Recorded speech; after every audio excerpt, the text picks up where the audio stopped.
ছাদে এসে গেছি, দেখো আমাদের ছাদটা দেখো,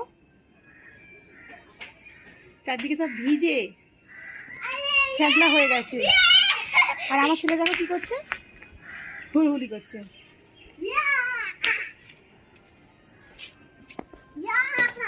ওখানে সব শিউলি ফুল পড়েছে, শিউলি গাছ। না এখন তুলো না, ঠাম্মা আসবে।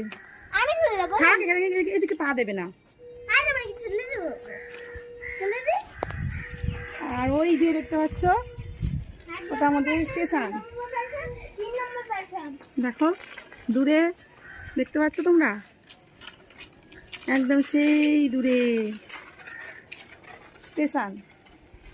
আর আমি এইখানে সেদিনে ভিডিও করেছিলাম, আমার ভীষণ লজ্জা করে জানো তো ভিডিও করতে, মানে নাচতে খুব লজ্জা করে, কিন্তু তোমাদের সঙ্গে শেয়ার করতে খুব ভালো লাগে যখন তোমরা